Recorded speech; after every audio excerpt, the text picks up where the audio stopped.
Hi friends, welcome to Kadam Study Center. So in this lecture we will going to start lecture number 2 of C fundamentals. Okay, आपको याद है हमने last lecture में chapter number second start किया था, उसका नाम है सी फंडामेंटल्स. ओके, उसका ये लेक्चर नंबर 2 रहने वाला है. ओके, सो चलो आगे बढ़ते हैं. So structure of C programming, हमें सी प्रोग्रामिंग का स्ट्रक्चर देखना है. फर्स्ट है हमारे पास डॉक्यूमेंटेशन सेक्शन. अभी डॉक्यूमेंटेशन सेक्शन क्या कहता है? इट इज ऑप्शनल, ये एक ऑप्शनल सेक्शन है. It consist of comments. There are two types of comments. Documentation sectional क्या कंसिस्ट करता है? कमेंट. ओके, सो फर्स्ट है multi line comment and second है single line comment. So multi line comment hash sorry slash star और star slash से दी जाती है and single line comment double slash से. सो जो कमेंट है, ओके, आपकी जो कमेंट है वो कोडिंग में यूज कहाँ पे होती है? सपोज हम किसी चार्ट को टाइटल देते हैं. अभी मैंने यहाँ पे जो टाइटल दिया है स्ट्रक्चर ऑफ सी प्रोग्रामिंग, वैसे हमें कोडिंग में हम क्या लिख रहे हैं वो समझने के लिए जब हम हेडलाइन देते हैं ना, तब हम उस हेडलाइन को अगर कमेंट करके रख दे तो वो हेडलाइन वैसी की वैसी वहां पे डिस्प्ले होती. ओके, उसके कोडिंग में उसकी वजह से कोई एरर नहीं आता. ओके, इसलिए हम कमेंट्स यूज करते हैं. Okay, comments are use in the program to improve readability. Okay, code read करने के लिए कमेंट्स यूज किए जाते हैं एंड अंडरस्टैंड द प्रोग्राम. और अगर कमेंट्स दिए हुए होते हैं तो हम जल्दी से प्रोग्राम समझ सकते हैं. Okay, comments are not executed by the compiler. So comments का कंपाइलर पे कोई इफेक्ट नहीं पड़ता.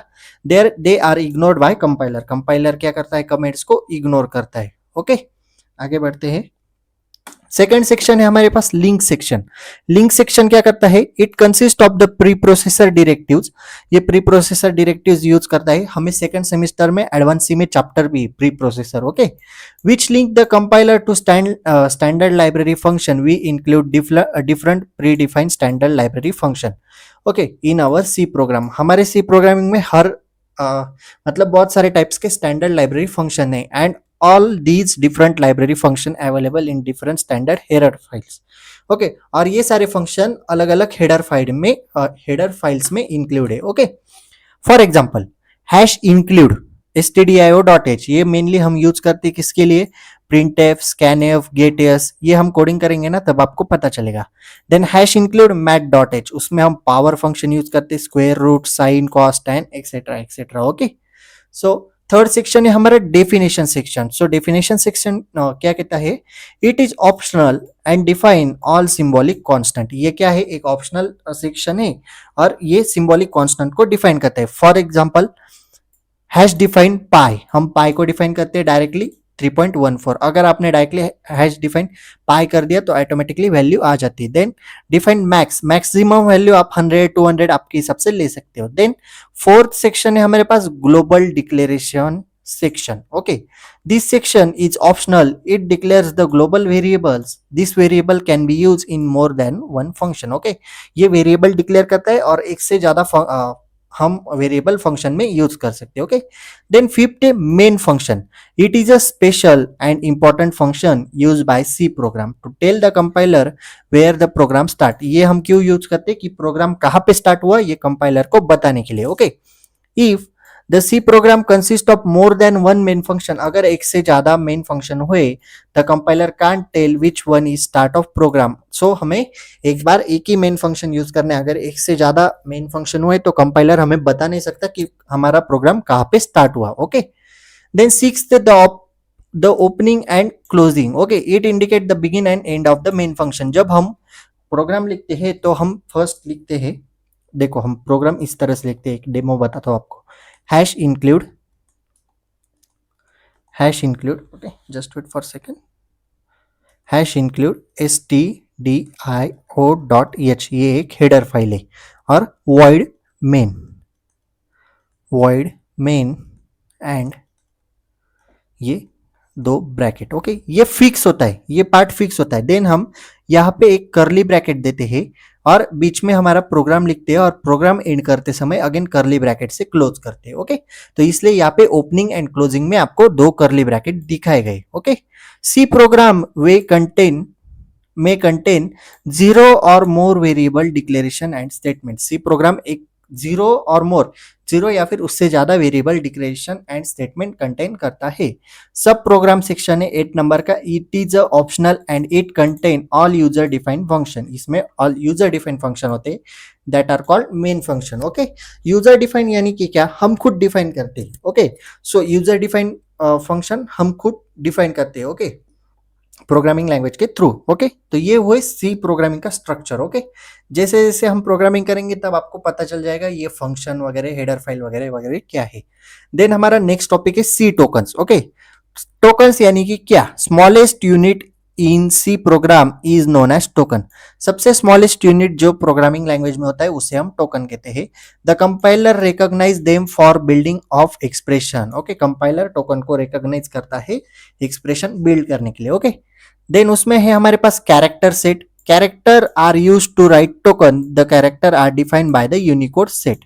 For example, the character set include letter, character set में लेटर आ सकते हैं, digit, special character and white spaces. Okay, letter मतलब आपके ए टू जेड, स्मॉल और capital, then digit 0 to 9, special character जो जो सिंबल्स होते हैं आपके कीबोर्ड पे वो, एंड व्हाइट स्पेसेस में आते हैं एम्प्टी स्पेसेस, यानी कि हम जो स्पेस बार दबाते हैं। ओके, हम जो स्पेस देते हैं उसे हम कहते हैं व्हाइट स्पेसेस। ओके, या फिर अगर स्पेस नहीं देनी होती तो हम अंडरस्कोर का यूज करते हैं, ऐसे ए जेड, तो ये दोनों ज्वाइंट हो जाते हैं। ओके, सो ये सी टोकन्स है, ये बुक की फिगर है। C tokens can be classified as shown in figure.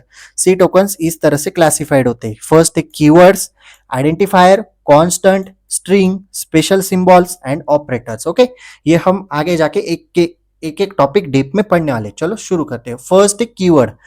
Okay, there are 32 keywords in C language. हमने जब सी लैंग्वेज के कैरेक्टरिस्टिक देखे तब हमने पढ़ा था सी लैंग्वेज में सिर्फ 32 कीवर्ड्स है, तो यहाँ पे वही बताया गया है, there are 32 keywords in C language.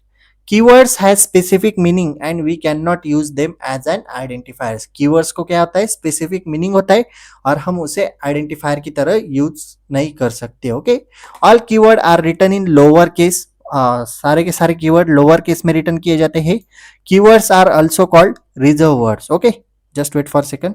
Okay, so all keywords are written in lower case. सारे के सारे कीवर्ड्स लोअर केस में रिटर्न किए जाते हैं। Keywords are also called reserve words. Okay, ये याद रखना, फिल इन द ब्लैंक्स में पूछा जा सकता है कि कीवर्ड को हम रिजर्व वर्ड्स भी कहते हैं। ओके, ये 32 के 32 कीवर्ड्स आपके सामने है। ओके, जिसमें auto, case, const, default, double, enum, extern, if, long, return, sign, struct, typedef, unsign, volatile, break, char, continue, do, else, union, void, while, float, go to, int, register, short, static और switch. Okay, ये बहुत सारे keywords है, 32 types के keywords है हमारी C language में। Okay, so second topic है आइडेंटिफायर्स। ओके, सी टोकन्स में सेकंड टॉपिक है एंड लास्ट टॉपिक है इस लेक्चर का, identifiers. They are use for naming variables. हम आइडेंटिफायर यूज क्यों करते हैं, वेरिएबल्स को नेम देने के लिए, फंक्शन को एंड फाइल्स को भी नेम देने के लिए। सो उसके कुछ रूल्स से देखो, alphabet, digit, underscore, dollar signs are use for giving identifiers name. हम अल्फाबेट यूज कर सकते हैं, डिजिट यूज कर सकते हैं, अंडरस्कोर भी यूज कर सकते हैं, डॉलर साइन, डॉलर और साइंस भी हम यूज कर सकते हैं। Okay, identifier must not begin with digit. Identifier digit से बिगिन नहीं हो सकता। डिजिट हम यूज कर सकते हैं लेकिन आइडेंटिफायर डिजिट से बिगिन नहीं कर सकते, यानी उसकी स्टार्ट हम डिजिट से नहीं कर सकते। For identifier first character must be letter और अल्फाबेट्स। फर्स्ट कैरेक्टर एक तो लेटर होना चाहिए या फिर अल्फाबेट्स। आइडेंटिफायर में ऑल्सो बिगिन विथ अंडरस्कोर। आप आइडेंटिफायर को अंडरस्कोर से भी बिगिन कर सकते हो, स्टार्ट कर सकते हो। C identifier are case sensitive, that mean upper and lower case alphabets are different. Okay, keywords और reserve words are not use as identifier. जो हमने कीवर्ड्स देखी उसे हम रिजर्व वर्ड्स कहते हैं, वो हम यूज नहीं कर सकते आइडेंटिफायर की तरह। फॉर एग्जाम्पल, ये ए लिखा है यहाँ पे, ये आइडेंटिफायर है।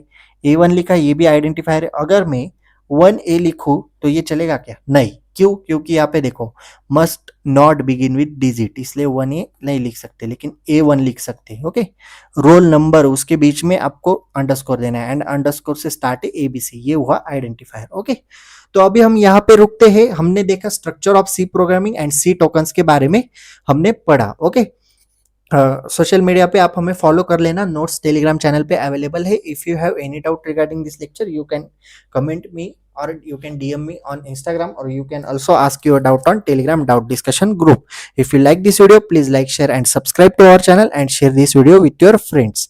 So that's it for today. Till then, tatas, bye bye.